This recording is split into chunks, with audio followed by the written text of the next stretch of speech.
The Outer Worlds 2 is one of those games that seems to want to trick you with humor and vibrant visuals, but behind this facade, it carries a universe full of irony, secrets, and decisions that can turn everything upside down. And if you think you already know what to expect from this sequel, stick around, because today I'm going to tell you 7 things that no one told you about The Outer Worlds 2, and some of them will completely change the way you see the game.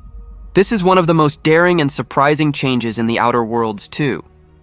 In traditional RPGs, allies are usually loyal companions.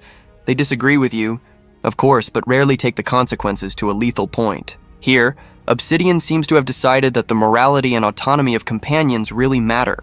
They are not mere extras in the script. They are characters with convictions so strong that they can put an end to the player's own journey. This completely changes the dynamic of trust within the group. It makes sense considering the game's narrative philosophy. The Outer Worlds has always flirted with ethical dilemmas and the idea that every decision has a price. The possibility of being killed by an ally is the pinnacle of this philosophy. You are not an untouchable hero, but part of a moral ecosystem where everyone has their own limits and loyalties. In terms of gameplay, this mechanic promises more emotional consequences than any affinity bars. You start to wonder, can I trust this companion to support me on a critical mission? This brings a type of tension that games rarely explore completely. I love how this approach reinforces immersion. When a game makes you feel vulnerable because of your own choices, it creates stories that feel real. An armed ally who disagrees with your actions is not just a threat. It's a mirror showing how far you've pushed your own convictions.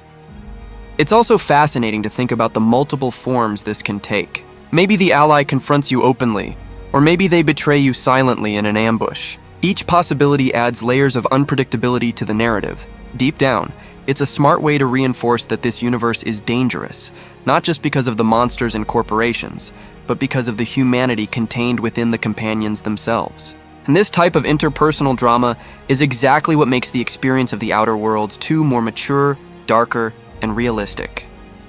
The N-ray scanner is the type of tool that seems discreet at first glance, but completely changes the way you see the game world.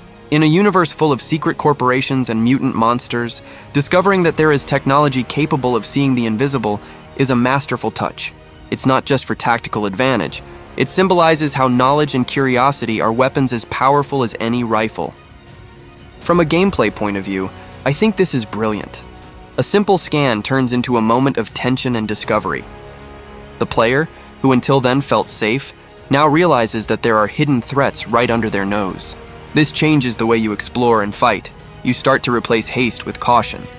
The detail that fascinates me the most, however, is the narrative impact of this. If the game also uses the N-ray scanner to unravel mission secrets or hidden plans of megacorporations, this tool can be a thematic symbol of the very act of seeing the truth. It's the type of design that gives substance to the world. Furthermore, there is something almost poetic in the idea that invisible enemies can only be revealed by those who are willing to look deeper. This combines perfectly with the satirical and critical tone of the series, where appearance rarely shows the true corruption behind the system. Playing with this mechanic, I imagine that each new environment will become a psychological challenge as well. How far should I trust what I see? It's the type of mechanic that increases immersion because it messes with perception, and games that play with this always leave marks. The N-ray scanner is more than just a futuristic gadget. It's a narrative and philosophical lens within the game. It rewards curiosity and punishes haste, and this fits perfectly with the spirit of The Outer Worlds. The bullet blender is one of those crazy inventions that seem to come straight from the mind of an insane scientist, which is very much Obsidian's style. A weapon that changes behavior with each type of ammunition carries not only combat versatility, but also a touch of humor and creativity that keeps the game fun even in chaotic moments. What draws my attention the most is the experimental aspect of this weapon. Unlike conventional weapons, where you choose bullets only for damage or precision, here the player is encouraged to play, mix ammunition, and discover unlikely combinations. This transforms combat into a kind of improvised laboratory. More profoundly, it represents the true spirit of The Outer Worlds, a universe where science and madness mix, and the unpredictable is the rule. The bullet blender is almost a satire of the technological consumerism of megacorporations, because after all, even a weapon can be made to entertain. In pure gameplay, this brings replayability and creativity to the table. Two players using the same weapon will probably have completely different experiences depending on the ammunition they choose, which gives a sense of authorship to the combats. The variable behavior of the weapon also opens space for surprises, including in the reactions of enemies. Imagine shooting a type of bullet that causes comical ricochets in metallic environments, while another cartridge temporarily freezes anyone nearby. It's the type of thing that keeps the action unpredictable and fun. Personally, I love when a game finds this balance between mechanics and humor. It makes you laugh while imposing new tactical challenges. And it's this type of detail that gives soul to an RPG. The bullet blender may be just a weapon, but deep down, it's a small manifesto of creativity within a universe that always takes satire seriously. This is one of the most eccentric and fascinating ideas in the universe of the Outer Worlds, too. The Order of the Ascendant seems to mix philosophy, science, and religious fanaticism into something completely new. Rituals based on mathematical equations. It's the type of concept that only Obsidian could create, a cult that believes that the cosmos can be understood or even manipulated through pure mathematics. The funny thing is that despite seeming absurd, there is an internal logic to it. The idea that numbers are a universal language is real. And imagining a group that sees this as faith brings an almost mystical layer to the game. They treat calculations as prayers, and this creates a mysterious and in a way threatening atmosphere. I like how this also becomes a veiled criticism of blind scientism, that type of thinking that transforms logic into dogma. The Order of the Ascendant does not seek to understand the universe, but to control it. And in the Outer Worlds too, this line between the pursuit of knowledge and fanaticism is always thin. From a gameplay point of view, I imagine that this can yield enigmatic missions, perhaps with puzzles based on patterns or ciphers. The player would be forced to pray by calculating, which combines perfectly with the ironic tone of the game. The visual of this cult also promises to be striking. Geometric triangles, fractal patterns, pulsating lights, all to represent the religion of numbers. It's an aesthetic and psychological touch that reinforces the strangeness of the universe. It's this type of detail that makes the Outer Worlds 2 stand out. The absurd is treated with such seriousness that it ends up becoming profound. And when a game manages to transform mathematics into mysticism, you know you're facing something special. The radio is a subtle but brilliant resource.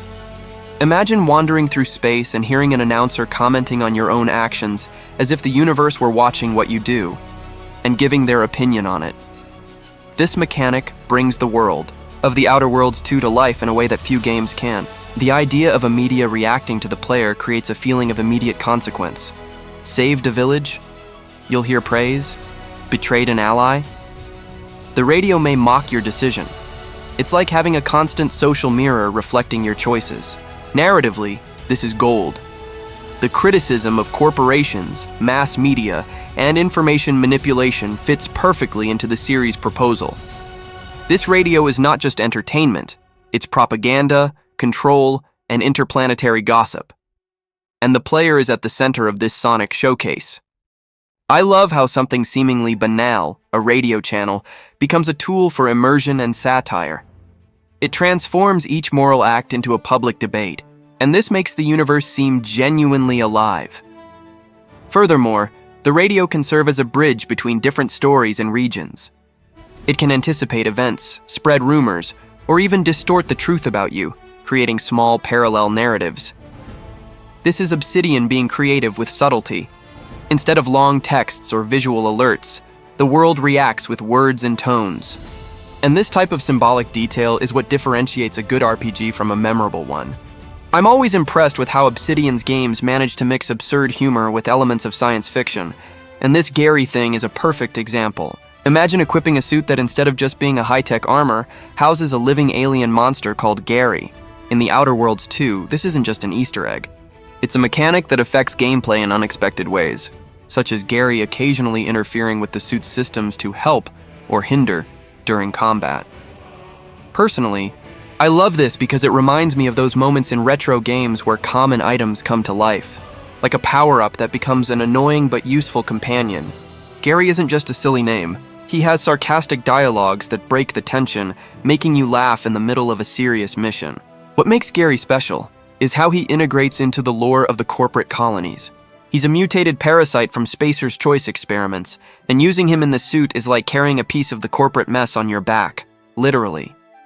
I think it's brilliant because it adds layers to the game's satire, criticizing how megacorporations treat even monsters as disposable products. Gary can evolve with upgrades, gaining abilities like oxygen regeneration on hostile planets, or even distracting enemies with roars. But the risk is real. If you don't manage his hunger, he can rebel and betray you. This made me think about how the first Outer Worlds already played with dubious loyalties, and here they've elevated it to something more interactive and chaotic. I have fun imagining the developers laughing while creating Gary. It's the type of personal touch that makes the game stand out in a sea of generic sci-fi. If you're a fan of eccentric companions like in Mass Effect, Gary will win you over, but prepare for his jokes during serious dialogues. This is one of the most ambitious ideas in terms of world design. Scenarios that change dynamically according to who is in power. In the Outer Worlds 2, this means that a desert can transform visually and politically depending on which faction controls it. It's like watching the environment react to the social context. This gives an impressive sense of responsibility. Your decisions not only change dialogues or alliances, they reconfigure the scenario itself. A desert controlled by a corporation may display mines and machines, while the same territory under rebel rule may have tents, tribal painting, and active resistance. Besides the visual impact, this mechanic strengthens the sense of cause and consequence. The world becomes malleable and alive, something that few RPGs really achieve. You don't just read about the changes, you see them happening around you. From an emotional point of view, this creates a strong connection between the player and the environment. You start to realize that each victory or defeat physically shapes the planet. Even the small missions start to seem relevant within a larger context. The narrative impact is equally powerful. The factions are not abstractions, they leave scars on the world. This materialization of choices gives real moral weight to the player's decisions. Well, that was the video. Don't forget to subscribe to the channel. See you next time. Personally, I think this is the most elegant way an RPG can find to show that your choices matter. When even the desert changes color because of you, the Outer Worlds 2 stops being just a game. It becomes an experience.